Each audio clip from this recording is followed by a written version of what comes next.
Hello students.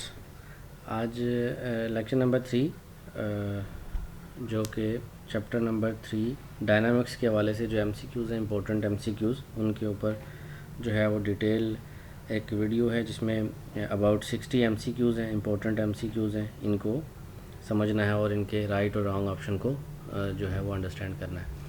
तो सबसे पहले इसमें है laws of motion was presented by. तो मोशन के बारे में जो डायनामिक्स चैप्टर है, इसमें हम काज ऑफ मोशन के बारे में पढ़ते हैं। और काज ऑफ मोशन के लिए जो सबसे इम्पोर्टेंट आप कह सकते हैं कि जो एक्सप्लेनेशंस हैं वो न्यूटन ने दी हैं। आइंस्टाइन, गैलीलियो, आर्शिमिडीज, ये सारे भी साइंटिस्ट हैं जिन्होंने डिफरेंट थीरीज़ दी हैं, लॉज दिए हैं। लेकिन जो मोशन के बारे में सबसे ज़्यादा बात की है लॉज ऑफ मोशन के ऊपर, वो न्यूटन ने की है। तो इसलिए इसका ये वाला ऑप्शन जो है वो सही होगा, Newton. Isaac Newton describe the laws of motion in his famous book. अब इसने कौन सी बुक में जो है वो अपने इन लॉज के बारे में जो है वो एक्सप्लेनेशन दी। तो इसमें ऑप्शंस हैं कानूनुल मसूदी, प्रिंसिपिया मैथमेटिका, किताबुल अस्त्रालब अल मनाजिर। मीन्स के इसमें अगर इंग्लिश नेम देखा जाए तो यही एक नेम हमें लगता है, तो इसमें फिर यही ऑप्शन इसका जो है वो ठीक होगा, बी ऑप्शन। उसके बाद है the laws of motion established the relationship between motion and. अब ये किन दो चीज़ों के दरमियान में जो है वो मोशन के बारे में हमें बताता है। हम देखें, जब किसी बॉडी के ऊपर भी हम कहते हैं कि बॉडी मूव कर रही है, तो उसकी मूव करने की एक रीज़न होती है, उसकी मोशन में उसकी काज आ जाती है। तो कोई भी बॉडी मूव तब करती है जब हम उसके ऊपर फोर्स अप्लाई करते हैं।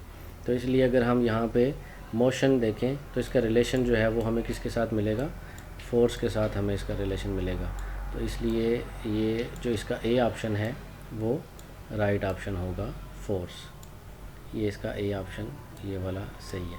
First law of motion is also known as law of. अब फर्स्ट लॉ ऑफ मोशन के अकॉर्डिंग कोई चीज़ अगर रेस्ट पे है तो रेस्ट पे रहती है, मोशन में है तो मोशन में रहती है। तो इसलिए ये बिल्कुल रेप्लिका है लॉ ऑफ इनर्शिया का। इनर्शिया की जब हम डेफिनेशन करते हैं तो इसमें भी यही कहते हैं कि if a body is at rest it will remain at rest, and if it is in motion it will remain it's state of motion. तो उस केस में हम इनर्शिया वाला ऑप्शन इसका करेक्ट लगाएंगे। उसके बाद dash of a body is the direct measure of inertia. अब किसी भी बॉडी का जो ऐसी कौन सी क्वांटिटी है कि जिसकी मेजरमेंट जो है वो हमें डायरेक्टली इनर्शिया की इन्फॉर्मेशन दे रही होती है। तो अगर हम डेफिनेशन देखें ना इनर्शिया की, तो इनर्शिया डिपेंड्स ऑन मैस, मतलब कि जिस बॉडी का मैस ज़्यादा होगा उसका इनर्शिया ज़्यादा होगा। इसलिए इनर्शिया का जो डायरेक्टली डिपेंडेंस है वो मैस के ऊपर है, इसलिए इसका मैस वाला ऑप्शन सही होगा। The characteristics of body due to which it tends to retain its state of rest और of uniform motion is known as. तो इसमें हमने देखना है कि due to which it tends to retain its, मतलब कि वो बरकरार रखनी चाहती है अपनी स्टेट ऑफ रेस्ट को या फिर स्टेट ऑफ मोशन को। तो दोनों सूरतों में ये अगर हम देखें तो ये वही फर्स्ट लॉ ऑफ मोशन है जिसको हम लॉ ऑफ इनर्शिया का नाम देते हैं।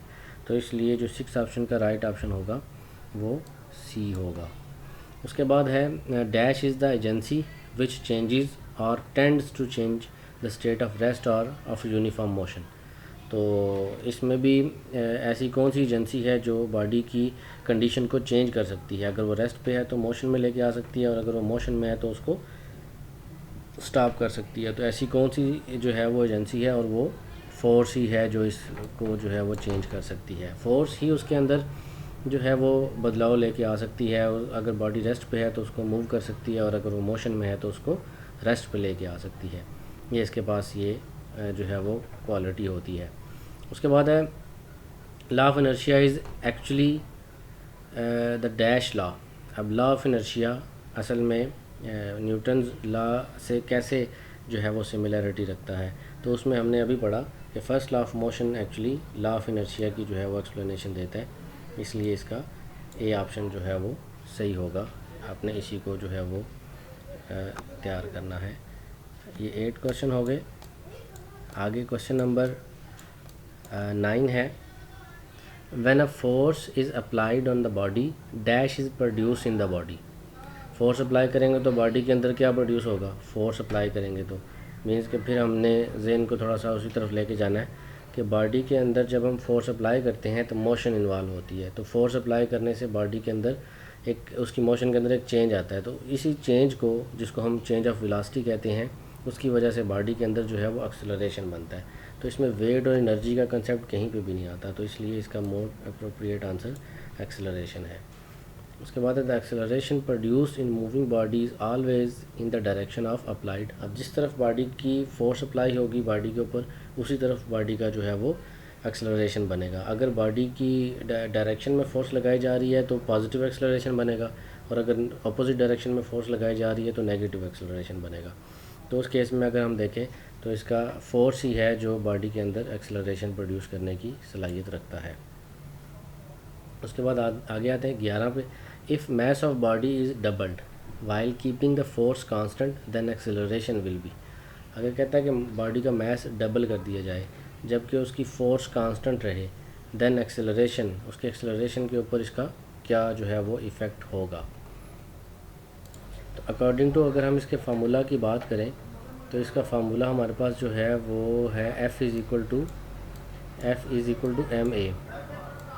तो अगर हम कहता है कि इसकी जो हम मास की वैल्यू को डबल कर दें तो फिर इसके ऊपर जो है वो क्या फ़र्क पड़ेगा, ये चीज़ हमने इसमें बतानी है। अगर हम इस मास को डबल करते हैं तो इसका एक्सेलरेशन का रिलेशन अगर हम देखें, मास को अगर इस तरफ लेके आएँ तो ये यहाँ पे डिवाइड होगा, तो इसका मतलब है कि मास के डबल करने से एक्सेलरेशन हाफ़ हो जाएगा, क्योंकि हमने इनर्शिया के केस में भी पढ़ा है कि मास ज़्यादा होगा तो इनर्शिया भी ज़्यादा होगा, मास कम होगा तो इनर्शिया कम होगा। मतलब एक हैवी ऑब्जेक्ट है उसके ऊपर एक्सेलरेशन बनाने के लिए ज़्यादा फोर्स रिक्वायर्ड है, और एक कम मास है तो उसके ऊपर एक्सेलरेशन बनाने के लिए कम फोर्स जो है वो रिक्वायर होती है। तो इसलिए इसका जो रिलेशन बनता है यहाँ पे 1/2 जो है इसका राइट ऑप्शन होगा 11 का। उसके बाद है if force applied on the body is doubled while keeping the mass constant then acceleration will be. पहले हमने कहा था कि मास डबल करते हैं, अब कहता है कि अगर हम उसके ऊपर लगाने वाली फ़ोर्स को डबल कर दें तो उस सूरत में क्या होगा। ये MCQ नंबर जो है वो 12 है। तो अगर हम फोर्स को डबल करते हैं इस केस में, यहाँ पे फोर्स को डबल करते हैं, 2 करते हैं, तो इक्वेशन बैलेंस करने के लिए इधर भी 2 ही होगा, तो मतलब कि उसकी वैल्यू एक्सेलरेशन की भी क्या हो जाएगी, डबल हो जाएगी। तो 12 का जो है वो बी ऑप्शन सही होगा। ऐसे यूनिट ऑफ फोर्स, ये बड़ा बेसिक क्वेश्चन है, पहले चैप्टर से ही शुरू हो रहा है ये।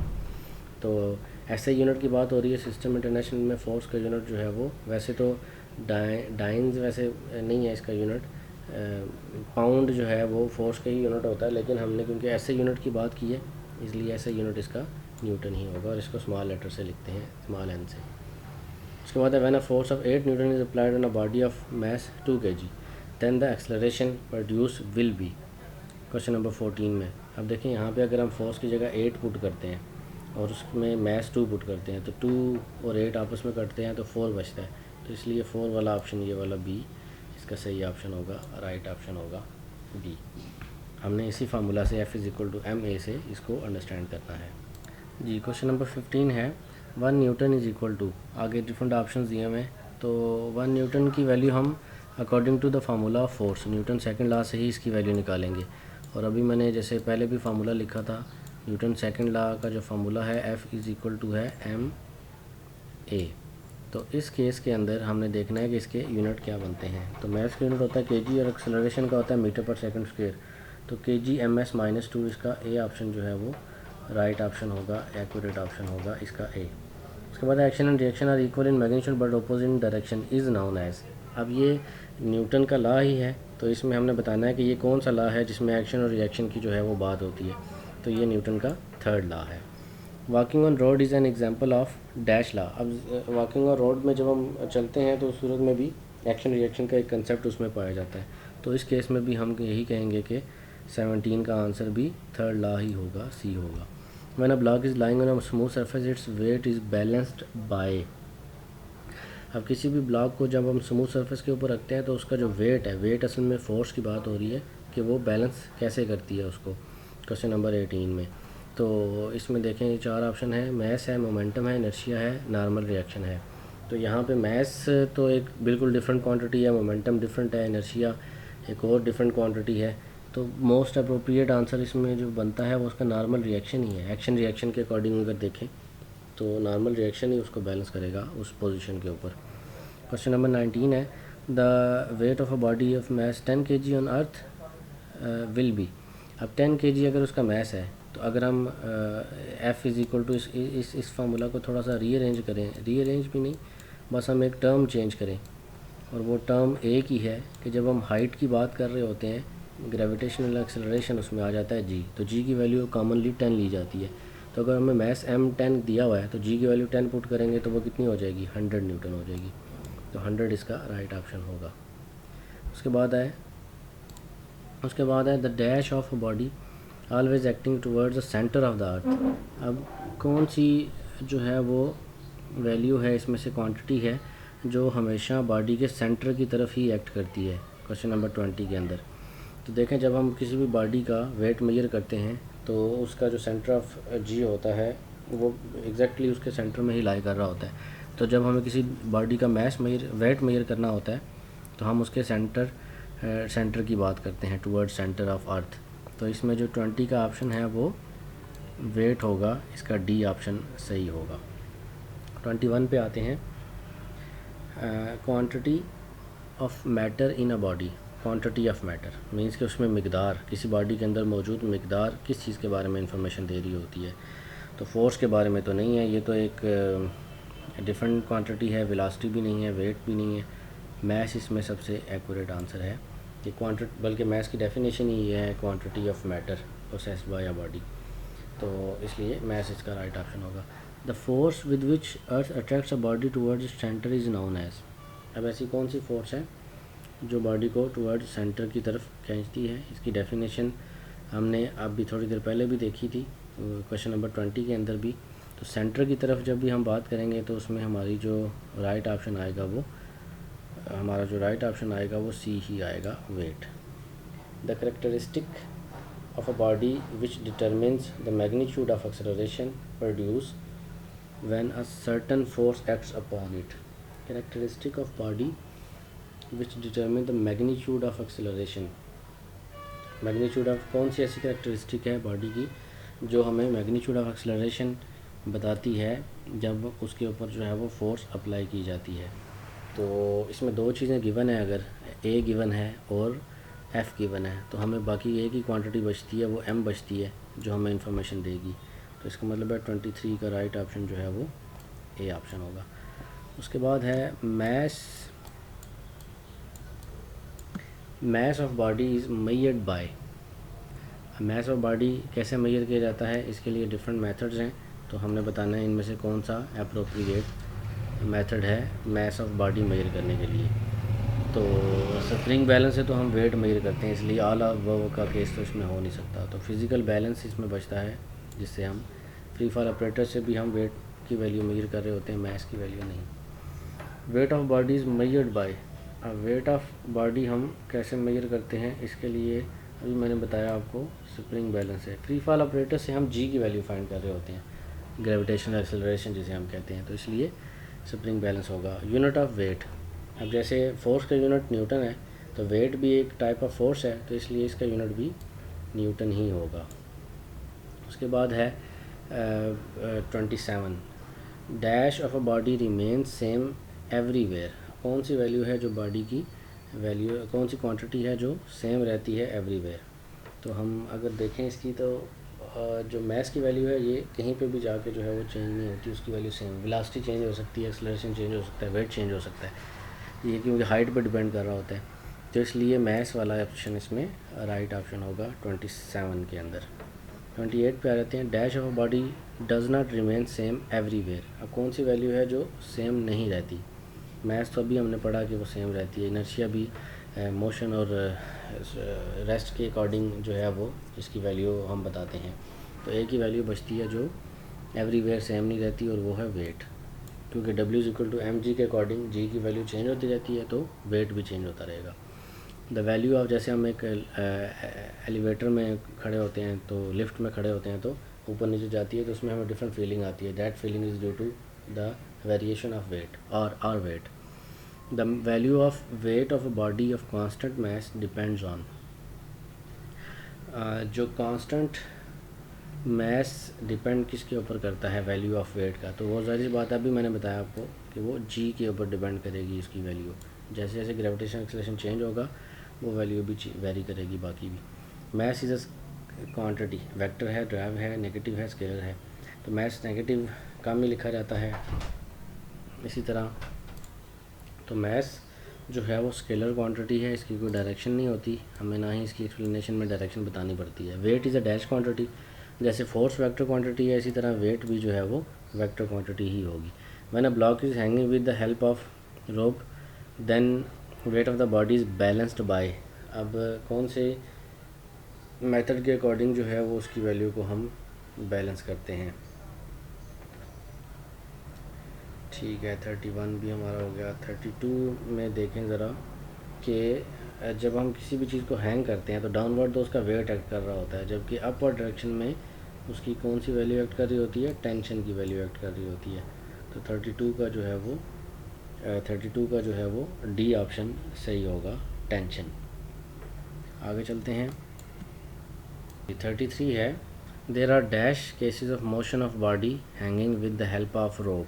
तो इस चैप्टर के अंदर ना दो केसेस हम पढ़ते हैं, एक जिसको एटवुड मशीन भी कहते हैं और दूसरा टेंशन और फ्रिक्शन का जो कंसेप्ट है मिला जुला वो। तो दो इसमें कंसेप्ट जो हैं वो पढ़े जाते हैं इस केसेस में, इसमें तो इसका ये वाला ऑप्शन जो है वो सही होगा।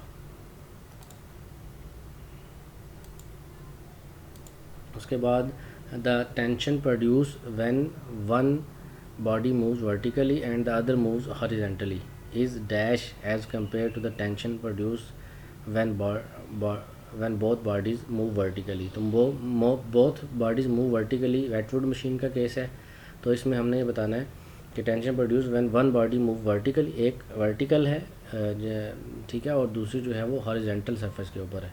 तो हमने बताना है कि इस डैश एज़ कम्पेयर टू, तो इसकी वैल्यू के बारे में हमने कंपैरिजन करना है।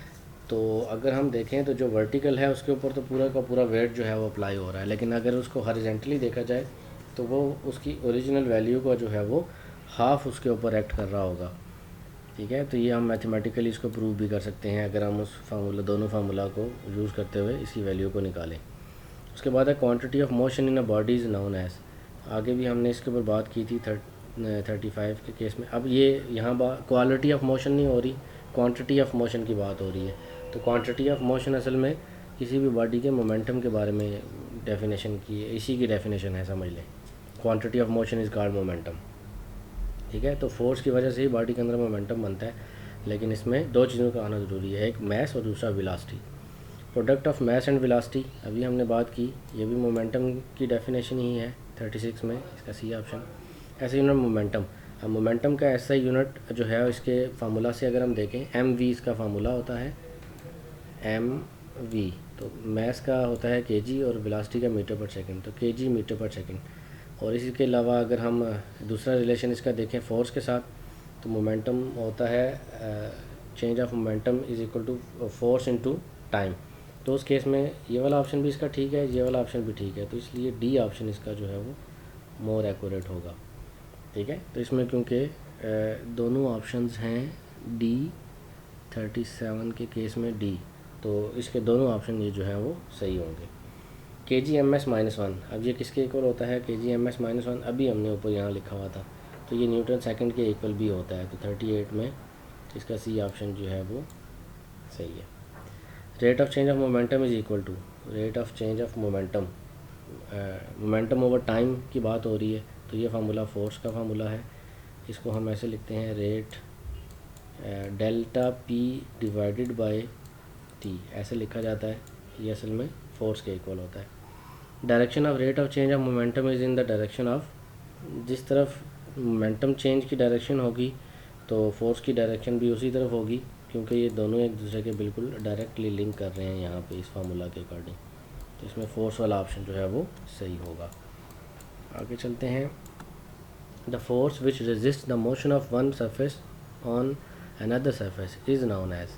अब एक बॉडी की मोशन दूसरी बॉडी की सरफेस के ऊपर जो है वो उसको रोकने की कोशिश करती है, तो इस केस में ये कौन सी सिचुएशन होगी।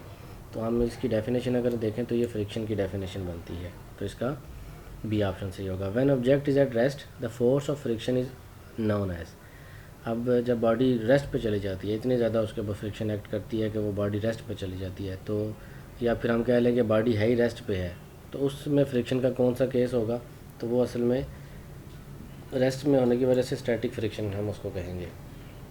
The maximum value of static friction is known as dash friction. 43 के केस में हमने उसकी जो मैक्सिमम अप्रोच की बात की है, तो उसके लिए हम एक टर्म यूज़ करते हैं, फोर्स ऑफ लिमिटिंग फ्रिक्शन। तो यहाँ पे लिमिटिंग फ्रिक्शन का कंसेप्ट आ जाता है कि मैक्सिमम वैल्यू है कि जिसमें जाके बॉडी स्टैटिक फ्रिक्शन की सिचुएशन में चली जाती है। When a object is moving motion then the force friction is known as when an object is in motion. अब एक बॉडी मोशन में भी है तो उस केस में जो उसके ऊपर फ्रिक्शन लग रही होगी उसकी फ्रिक्शन को हम क्या नाम देंगे? Static friction, limiting friction, kinetic friction, या फिर डायनामिक्स या डायनामिक फ्रिक्शन। अब इस सिचुएशन को हम जी, तो बॉडी मोशन में भी है लेकिन हमने उसकी फ्रिक्शन के बारे में बताना है, तो उस केस में कौन सी फ्रिक्शन होगी। तो ये थोड़ा सा टफ क्वेश्चन है, इसको आपने अंडरस्टैंड करना है कि यहाँ पे काइनेटिक की टर्म जो है वो हम कहीं पे भी यूज़ नहीं करते, ठीक है। स्टैटिक लिमिटिंग की करते हैं, लेकिन ये क्योंकि मोशन में है बॉडी इसलिए इसकी जो फ्रिक्शन होगी वो डायनामिक फ्रिक्शन होगी। उसके बाद क्वेश्चन नंबर 45 है, static friction is dash than kinetic friction. अब जो है वो कौन सी फ्रिक्शन की वैल्यू ज़्यादा होती है इसके बारे में ये पूछ रहा है कि static friction is dash than kinetic friction या डायनामिक फ्रिक्शन, ठीक है। तो जो स्टैटिक फ्रिक्शन है वो ज़्यादा होगी, इसी वजह से तो बॉडी रेस्ट पे चली गई है, तो इसलिए इसका सी ऑप्शन जो है वो सही होगा। 46 में है, rolling friction is dash than sliding friction. अब रोलिंग फ्रिक्शन ज़्यादा होती है या स्लाइडिंग फ्रिक्शन ज़्यादा होती है, कॉमन सेंस की बात है। रोलिंग फ्रिक्शन में बहुत थोड़ा पार्ट बॉडी का इंटरेक्ट कर रहा होता है, जबकि स्लाइडिंग फ्रिक्शन में ज़्यादा पार्ट इंटरेक्ट कर रहा होता है। तो 46 के केस में रोलिंग फ्रिक्शन है वो कम होगी as compare to sliding friction, तो इसका ए ऑप्शन सही है। उसके बाद the coefficient of friction has dash unit. अब कोफिशिएंट ऑफ फ्रिक्शन की अगर हम बात करें तो इसका जो फार्मूला है उसमें दोनों ही फोर्सेस की जो है वो रेशो आती है 47 इस केस में, तो इसलिए इसका कोई यूनिट कंसीडर नहीं होता क्योंकि दोनों ही फोर्सेस का रिलेशन है। ये F is equal to mu R है, F S is equal to mu R. तो इसमें एफ़ और आर दोनों फोर्सेस हैं, तो म्यू की जब वैल्यू निकालेंगे तो एफ़ और आर दोनों न्यूटन है, इसलिए इन दोनों के यूनिट आपस में से कैंसिल हो जाएंगे, तो कोई यूनिट नहीं बचेगा। Friction of liquid is dash than friction of solids. अब हमने कंपैरिजन करना है सॉलिड्स और लिक्विड का, तो ज़ाहिर है लिक्विड्स की फ्रिक्शन कम होती है एज़ कम्पेयर टू सॉलिड्स। उसके बाद है coefficient of kinetic friction does not depends upon the dash between the two surfaces. अब जो म्यू है, म्यू की वैल्यू है, ये किस वैल्यू पे जो है वो डिपेंडेंस इसकी नहीं है। तो अगर हम इसके ऊपर बात करें तो जो एरिया ऑफ कांटेक्ट होता है, coefficient of friction depend between the two surfaces, weight के ऊपर तो डिपेंडेंस होगी, रफनेस के ऊपर भी होगी, नॉर्मल रिएक्शन के ऊपर भी होगी। एरिया ऑफ कांटेक्ट इसमें बचता है, इसके ऊपर इसकी डिपेंडेंस जो है वो नहीं होगी। The rolling friction is about dash times smaller than the sliding friction. ये अक्सर क्वेश्चन एग्जाम में भी पूछा गया है 50 वाला, तो इसमें कितने टाइम्स होती है? 100 times. Friction in human joints is much reduce due to the pressure of, जी, तो इसमें ये थोड़ा सा बायोलॉजिकल क्वेश्चन भी है, उससे रिलेटेड भी इसमें से भी आ जाता है। तो हमारे जो जॉइंट्स होते हैं उसमें फ्लूइड होता है, तो उस केस में फ्लूइड, सी ऑप्शन इसका जो है वो सही होगा। 52 है, value of coefficient of kinetic friction mu के या म्यू एस डिपेंड्स अपॉन। तो ये किन चीज़ों पर डिपेंड करता है? नेचर पे, इसके अलावा जो है वो एरिया पे, फोर्स पे, या ऑल ऑफ अबव। तो अगर हम इसकी बात करें तो ये जो सबसे ज़्यादा इसकी डिपेंडेंस है वो नेचर ऑफ सरफेस के ऊपर है कि वो फ्रिक्शन किन एरिया के ऊपर हो रही है, तो इसलिए नेचर ऑफ फ्रिक्शन जो है वो इसका राइट ऑप्शन होगा एग्जैक्टली।